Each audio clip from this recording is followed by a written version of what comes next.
Hi everyone, and welcome to another Seraphim Space LinkedIn Live. Today we'll be discussing the Seraphim Space Ecosystem Map. The team at Seraphim have done some extensive research mapping the in-space economy. We know our community have found it really interesting as we had so many questions on LinkedIn when we shared it, so we thought we'd take a deeper dive. Today you'll hear all about a little bit more about in-orbit servicing, the lunar economy, zero-G, R&D, and where Seraphim investors have got their eyes set. I'm thrilled to be joined again by Dr. Maureen Haverty. Hi, Maureen. Hi, Leah. Hi, everyone. And who you've met before. And this time we've got Lucas Bishop, who is another member of our investment team. He's one of the team that really put together the map. Hi, Lucas. Hey, Leah. Thanks for bringing me on here. No, thank you for joining me today. So let's get to it. Maureen, I'll go to you first. Can you explain the purpose of the ecosystem map to everyone and why you thought about putting it together? Maureen? Oh, we may have lost Maureen. First error of live. Maybe Lucas, you want to pick this one up until Maureen joins us again? Oh, that's a shame. Yeah, so the ecosystem map, we put together quite a few different ecosystem maps. We did one in the past for constellations. We do one annually for the general space ecosystem. And we've just done one just recently for the in-space economy. So the in-space economy, I mean, it's an area that's becoming more and more front of mind for a lot of space investors. We've personally made a few investments in the in-space economy. And essentially what it helps us do is form our view, better understand the landscape of startups that are out there, form a competitive map, and ultimately helps us make a decision on the players that we should be backing. And simultaneously, it also does a bit of a service to some of the other startups and investors who are out there who might be looking to get into space. And it provides some guidance there. Sorry, Maureen, I took over while you dropped off. But No problem. Yeah, carry it on, Lucas, or Maureen. I don't know if you want to pick up with why you created the map. I think they were the main reasons, sort of, for our own internal purposes, and also to sort of educate the wider community, both other investors and other startups, really. Great, thanks, Lucas. How did Add though that the reason that we're doing that, and maybe Lucas mentioned it, he saw actually quite a bit of investment in space economy in 2022 and also one. So there's definitely increase, and then obviously we lunar landers this year.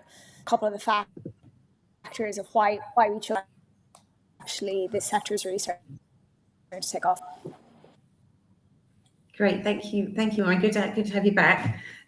Lucas, can you explain how you collected the data?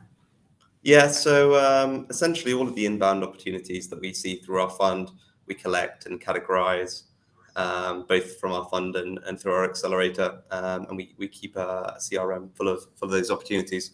So step one was really going through our own internal deal flow and seeing the types of companies that we have already seen. And then for the purposes of this ecosystem map, we also went out, did some desktop research, looked at some websites and used platforms like Crunchbase and PitchBook to pull together the list of companies. So I think all in all, we had about 250 plus companies that we sort of selected and categorized.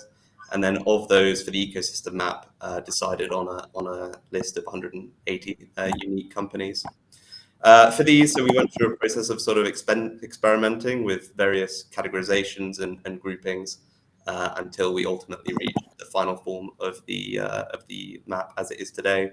Our criteria was primarily having startups, but we also had a few of the more mature players in there, like SpaceX, like Blue Origin, and others. Sounds like some fascinating work to do. I'm presuming it was a team effort. Sounds like a lot of work.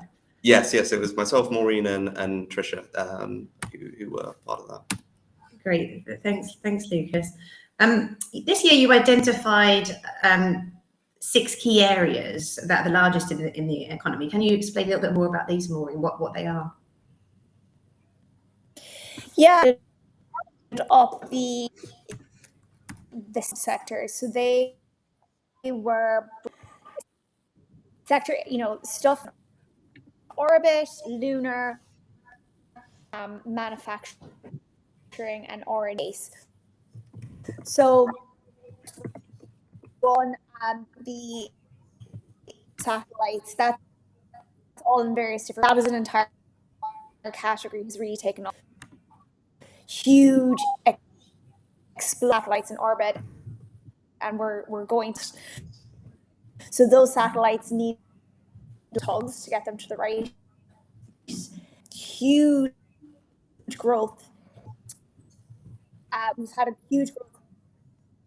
Okay, I'm actually hearing that my just take over, and I'll. Sorry, everyone, we're having some live issues, but maybe Lucas wouldn't mind stepping in again, and Maureen will join us in a moment. So I unfortunately didn't catch most of that. So it was about the 6 key areas that we sort of identified in our map, right? Yes, thank you. Yeah, just start from the beginning. I didn't know if it was me or not. No, yeah, I wasn't sure either. Yeah, that's a shame. So yeah, 6 key areas. So we have in-space services, space infrastructure, lunar, in-space R&D, manned space flight, and space exploration. Obviously, you could categorize the in-space economy any number of ways that you like, but this is kind of what we ultimately down selected to and worked for us.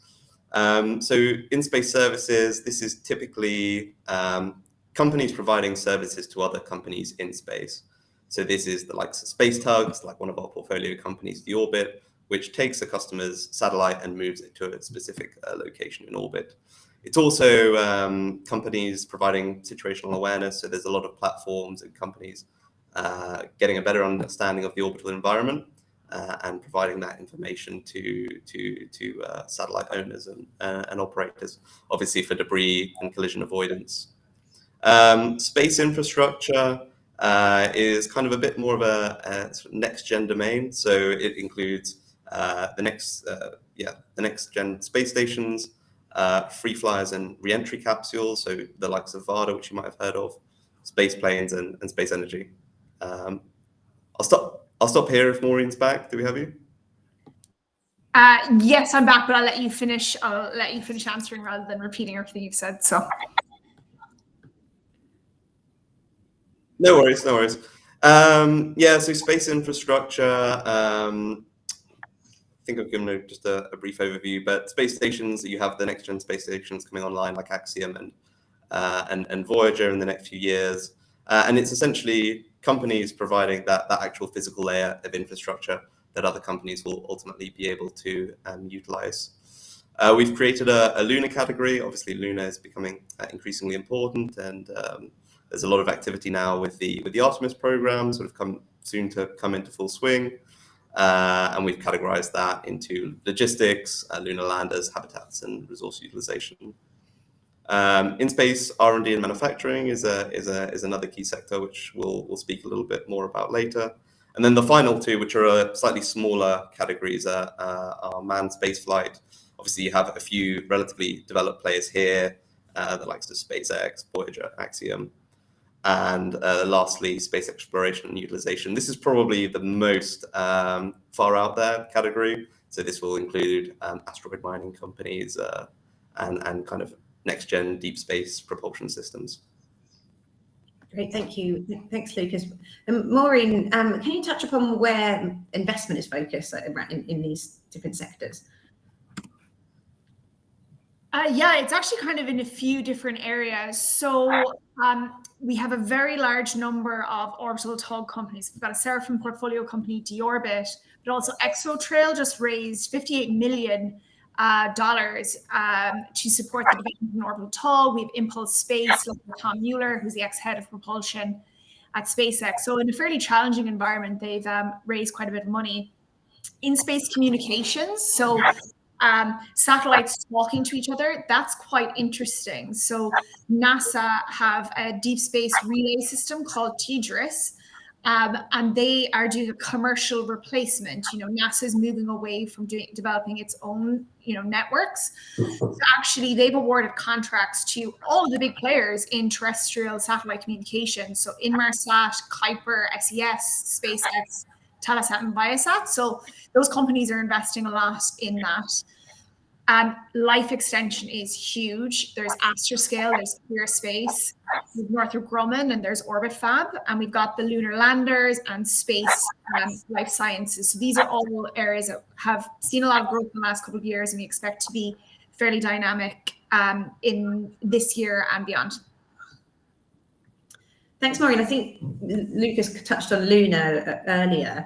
It seems to be a hot topic at the moment with Artemis, and everyone seems to be asking us questions about that. Can you tell us a little bit more about the Luna section, Lucas? Yeah, well, it's still very much in the early stages. I mean, we've only recently had the first return. The first flight to the moon with Artemis relatively recently. I think what we've kind of identified is one of the first pieces of infrastructure that you need to create something of a lunar economy really is the lunar landers.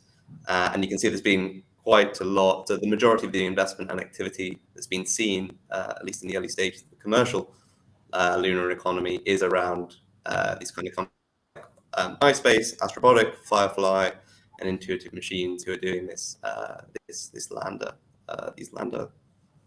projects. So 2023 is actually going to be quite a busy year in terms of lunar landers. iSpace, which has already raised over $150 million, launched their first commercial lander on the 11th of December last year, which is making its way to the moon as we speak, for a landing expected in April. And then we also have Astrobotic with their Peregrine lander that are planning to launch in Q1 this year, so not too far off. And also Intuitive Machines and Nova C lunar lander is due to launch in 23 as well. Also worth mentioning that Intuitive Machines went public by SPAC just last week. So there does seem to be a lot of activity happening in these early stages here. But yeah, that would be my summary. Fascinating stuff. Thank you, Lucas. Maureen, which big space companies are specifically helping drive investment into these in-space services? Yeah, I think one of the things that we saw, and I think Lucas touched on this a little bit, is the big space companies are kind of going to do the base layer infrastructure in all of these sections, and then smaller, more focused startups are going to develop around that infrastructure. So the big players, SpaceX is doing a lot of work here. Blue Origin is, heavily involved in everything from lunar to space stations. And again, some of the servicing related, Lockheed Martin, Firefly, Sierra Space, again, Kuiper, Telesat, Viasat, SES, and Northrop Grumman for some of that TDRS replacement. So really well-funded companies are developing the infrastructure. And then once they get that in place, I think we'll see a lot of startups coming through who are going to leverage that. Does this give investors, confidence that that in these specific sectors? Yeah, because to be totally frank, all of these companies are well funded, great lobbying, have great insights into what the government's going to do, and really, obviously, no one knows the space industry better than these companies. So the fact that they're involved in a particular sector or they're making investments there themselves tells you a couple of things. One, they think there's business there. Two, they think there are contracts likely to flow, particularly from the government. They probably have a lot of forward insight into that. And that those contracts are actually large and lucrative enough, large enough, and also the potential to be profitable enough to make it worth their while. Northrop Grumman is an enormous organization. They can't be chasing, $1 to $2 million contracts. It needs to be really, hundreds of millions of dollar contracts. Similarly, you've got someone like SpaceX who's very focused on driving revenue and can work on a lot of different things in space. And if they're choosing to focus on something, it tends to suggest that there's something really there. So as an investor, that gives me a lot of confidence that there's something happening in this area, that the people who know it best are targeting it.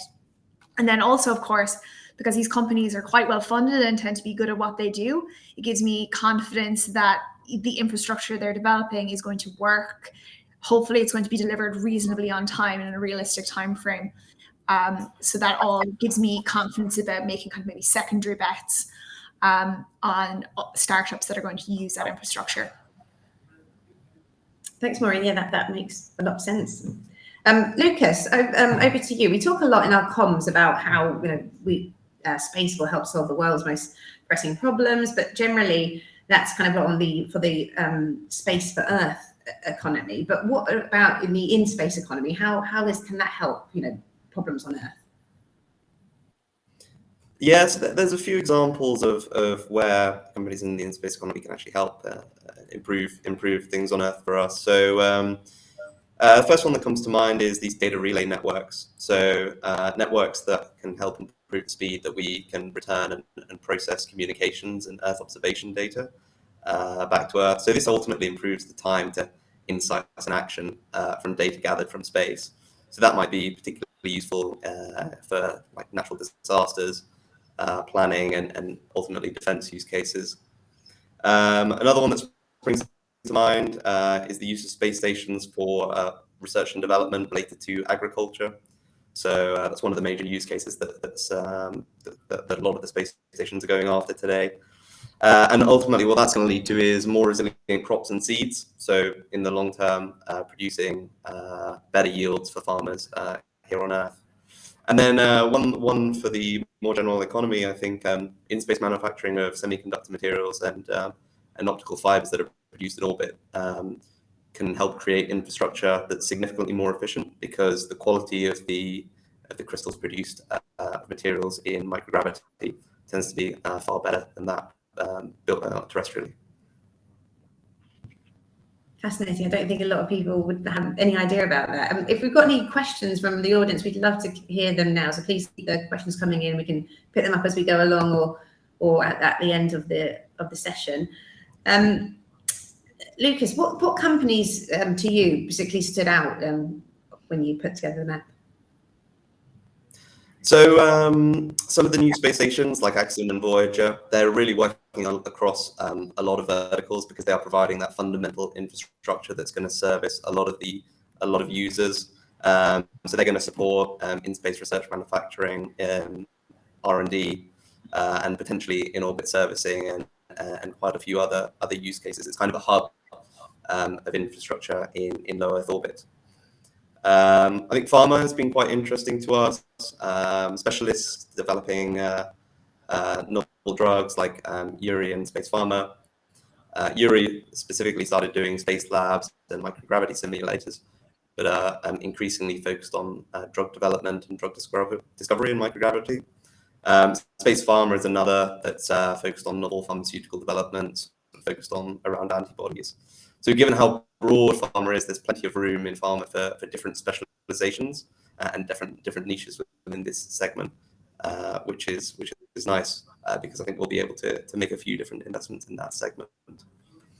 Related to pharma, I think it's worth pointing out that Varda, a company that raised over $50 million in VC funding, is shortly launching their first re-entry capsule on SpaceX Transporter 8 this summer.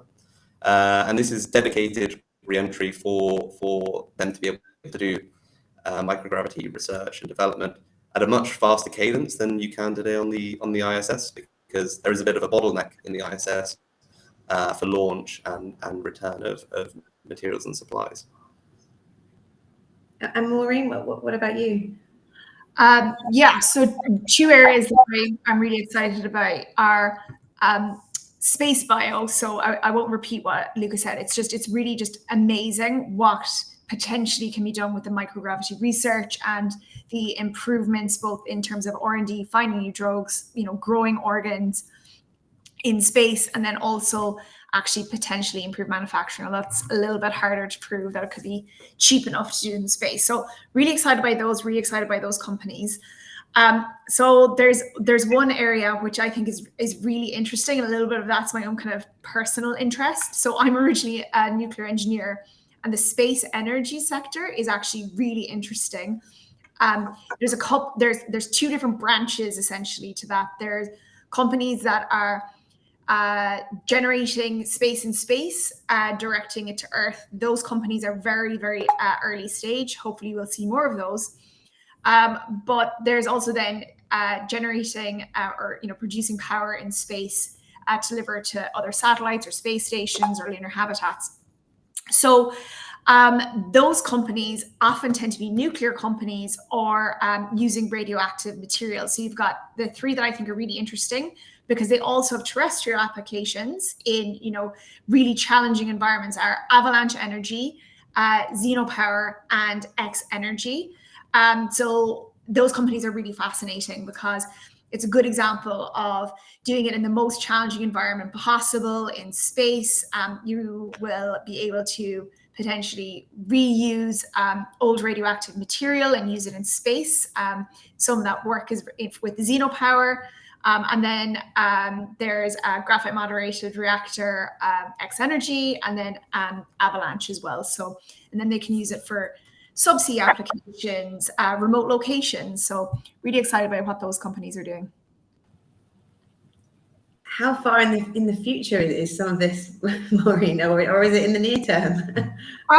So it could be in the quite near term. So Xenopower, because they're using a radioisotope generator, that's already been done in space. They're just doing it, decades ago. They're just doing it better using material that's more available.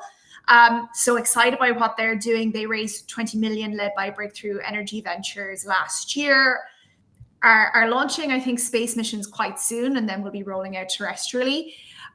X Energy has been around since 2009 and really started as a terrestrial focused company. I remember them when I was a nuclear engineer, and it was kind of really cool to see them pop up again working in space. And they have ambitions, reasonably near term. I think you can probably see some level of it within the next decade, and I certainly hope so. What you find, be interesting to see what you find next year in the map. It's an annual project, correct? Is it? It's annual if we feel the need to update it. So if there's massive changes in the industry, yes, we'll update it annually. But this is the first time we've done this one. We have a broader ecosystem map, which we're hoping to release soon, and that is an annual one. As an advance warning, we've seen loads of changes in that area. So definitely that's one that needs to be annual. Interesting stuff. Thank you. How does the map help provide value to the Seraphim strategy, to our thesis as investors? So in a number of ways. I mean, first of all, just actually getting a sense of how many startups there are, what funding they have, what they're trying to do. We do a certain level of research on all of these startups. That kind of informs our general thinking about the area. The actual mapping process is quite useful because it really helps you work out what the competitive landscape is and who's working on what.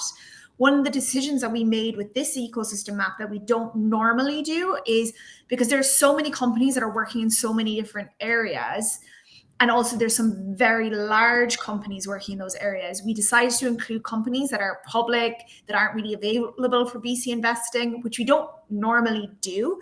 But the reason is that we felt that if we left those companies out or didn't take into account they're operating in these different areas, it would give a really distorted view of the competitive landscape. Like, I'm pretty sure most VCs would want to know if a startup's competing against SpaceX in an area, and that's something that we really wanted to capture. So it's basically gives us a sense, allows us to see what the sectors are, see where the sectors are, where there's a lot of competitive work going on. And as I mentioned earlier, the fact there are a lot of companies working, large companies working in a particular area suggests there might be very large government contracts in particular coming down the line.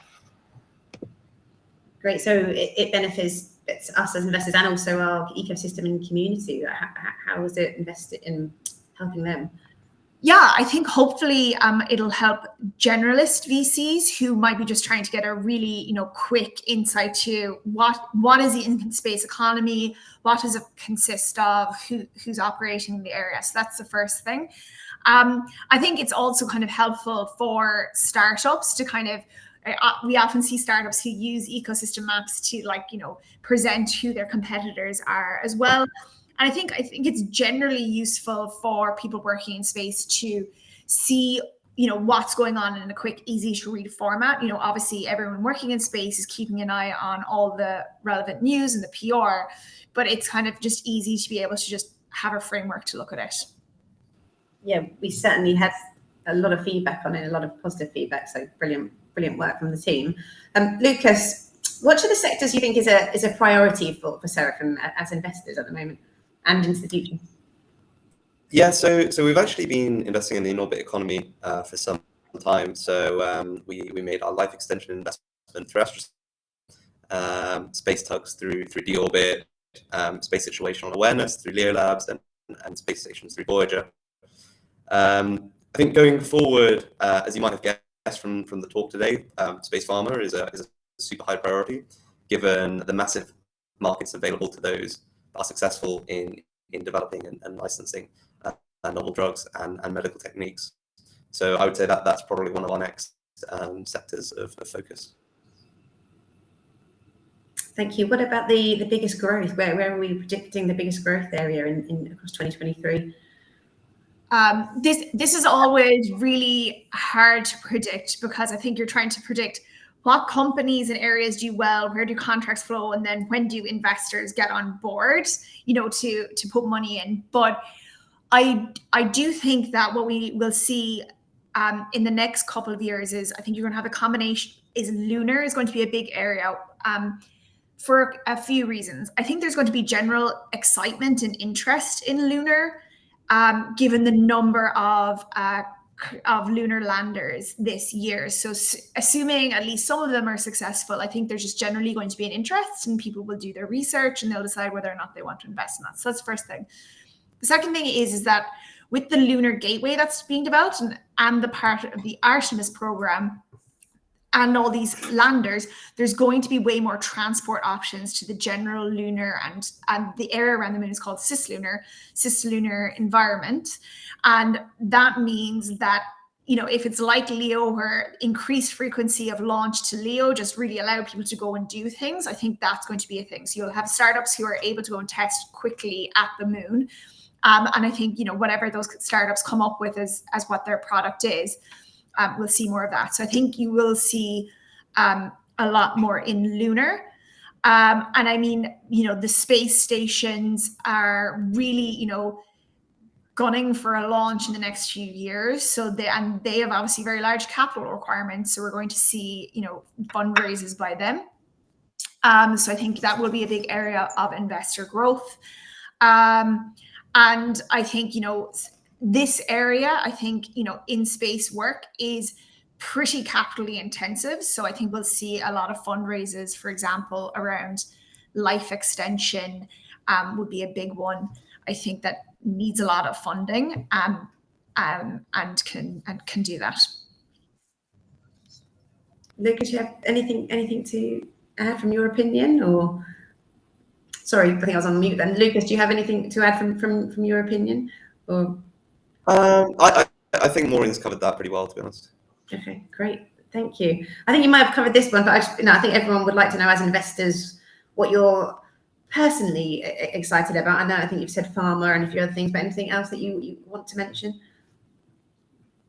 before we go to questions? Personal interest. So I haven't looked too deep into the investment case, but excited about the near-term return of space planes since the space shuttle era. So Sierra Space, who raised 1.4 billion in late 2021, this year will be launching their Dream Chaser space plane, so bringing back the era of space planes. And we're also seeing a few relatively early stage startups that are doing fairly large funding rounds for various vertical and horizontal launch space planes. So it's an increasing segment of activity, and we'll maybe want to look out for. Brilliant. Thank you. Thanks so much. Well, let's go to a few questions. Please keep them coming in if anyone else is still listening, hopefully. Someone's mentioned something about space radiation. Does anyone want to? What's the question about space radiation? Oh, yeah. Space radiation seems to be ignored as a solve in the future problem.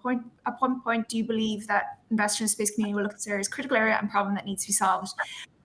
Yeah, I think this is a really interesting one. So for those of you that don't know, the radiation environment for satellites varies depending on your orbit, with MEO being particularly challenging, actually much more challenging than GEO. Highly elliptical orbits are challenging, and then lunar has a reasonably challenging one as well.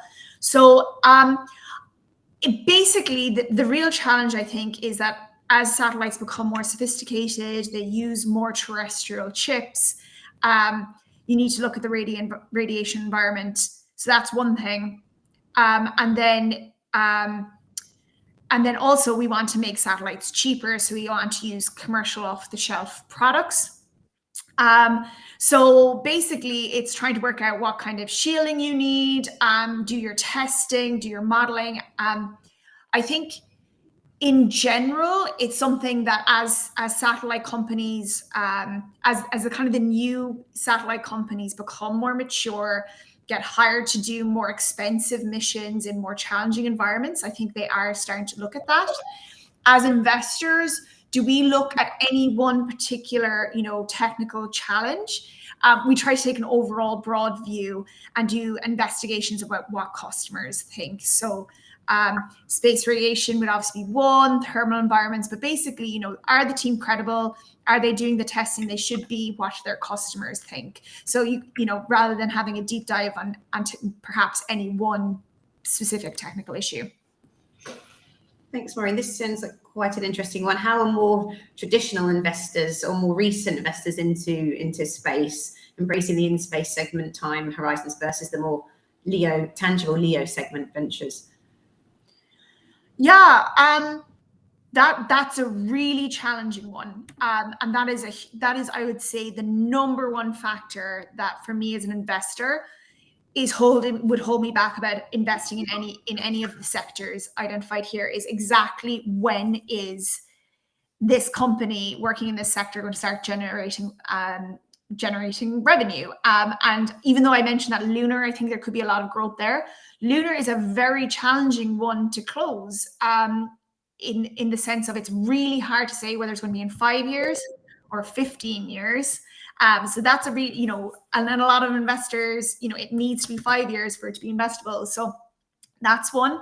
Again, space biotech could have potentially very large delays there because of, if there's a delay in the new space stations coming online, you're stuck on the ISS, and the ISS doesn't have enough capacity to do really R&D or manufacturing at scale. So I would say it's the number one question. It's the number one risk that investors are looking at. And I think it's probably going to be the thing that delays them the most. And certainly the areas that we've seen the biggest investment in, besides by a big prime funding its own work, is probably in something like orbital tugs, which does have near-term revenue generation opportunities. So yeah, it's a big challenge. Thanks, Maureen. What's the investors' take on M&A activities, and will the space economy ever fully transition into a commercial-only economy?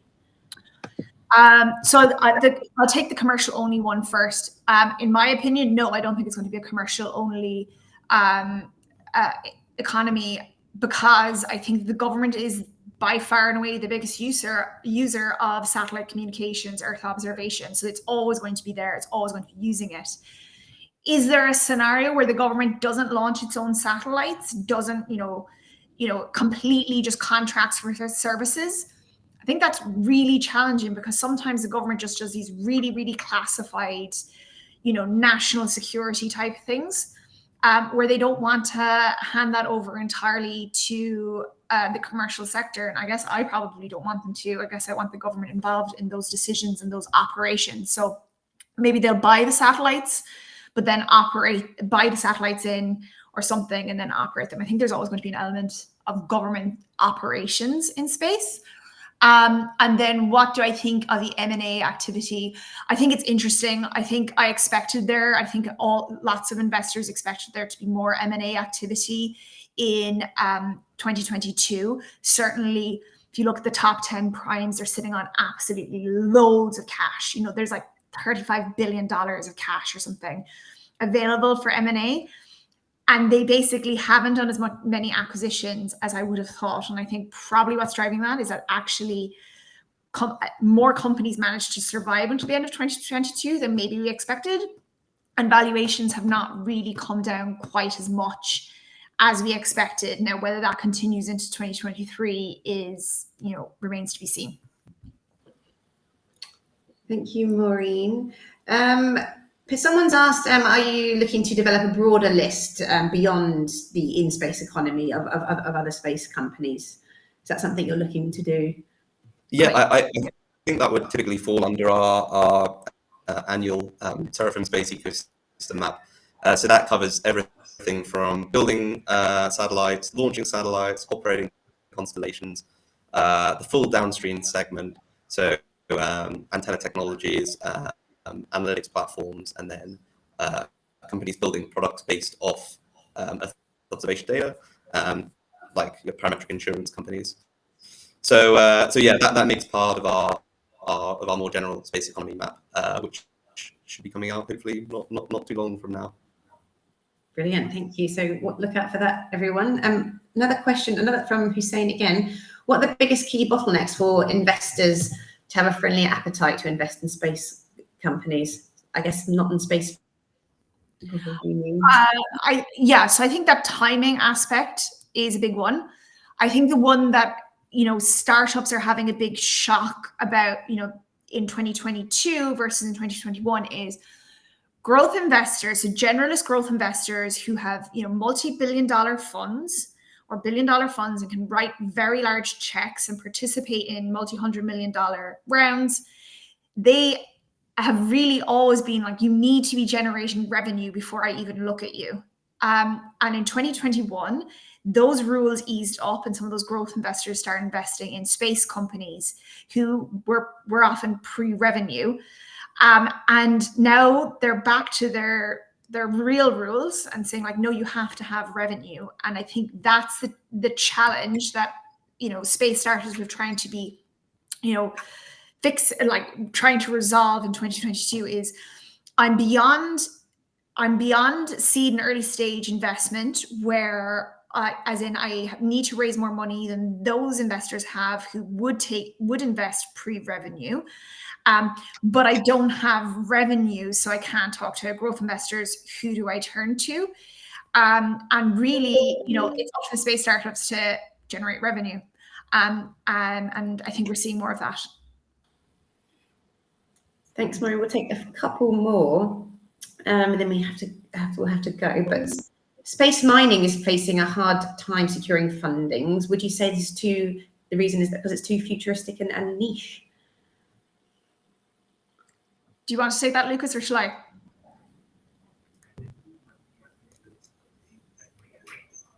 Okay, so I'll take that. I think that, yeah. So space mining is facing hard times.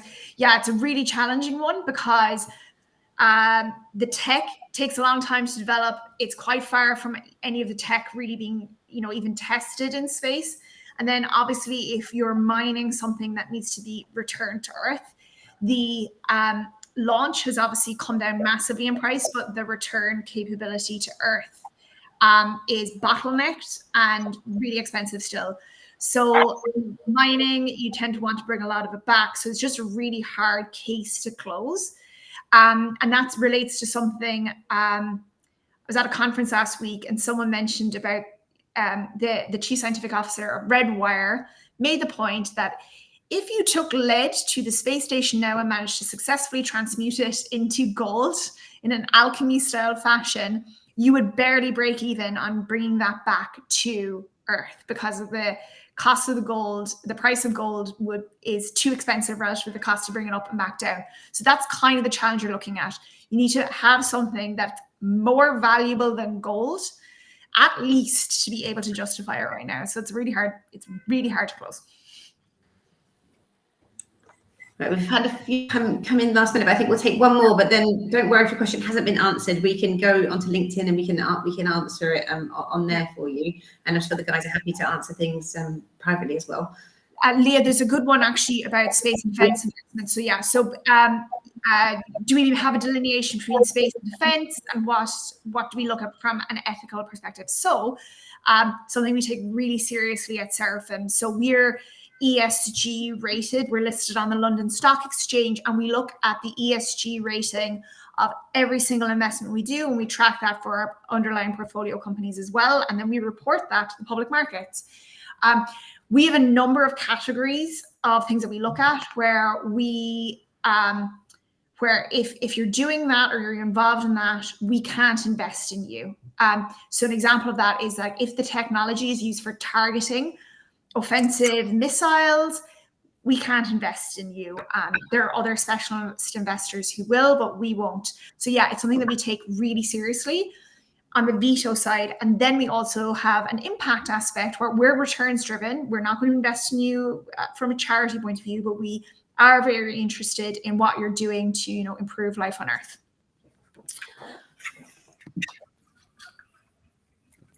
Found on our website if anyone's interested in checking that out. I think it's under the ESG section. Should we? We've had loads of questions come in last minute. I don't know. We'll do one more maybe. Which one? Anyone want to pick one? Okay. Do you believe in the amount of missions planned for lunar or cislunar will grow quicker than expected? Yeah, I think it probably will, because because of that transport being available, I think, and the cost is coming down. I think basically people are going to take advantage of that. Subject to funding, of course, but I think, you know, we're seeing startups that are doing that. It's Astroforge, isn't it, who's working with Intuitive Machines. So yeah, I absolutely do. I think there's going to be space situational awareness in cislunar. I think there's going to be communications in cislunar. Whether there's going to be much going actively on in the moon in the next few years beyond the landers, I think tech demos, maybe, probably not much real commercial revenue generating activity is my guess. But I think there's a load of really interesting questions, and I think these are saved in the comments, I think. So for Lucas and I to respond to, which we can do after. Yeah, these will all appear on the page on our Seraphim LinkedIn, so you guys can go in and answer them at your leisure. But that's all we've got time for today. But thank you for joining me. Thanks to everyone who listened, and sorry about the technical issues at the beginning, but that's all.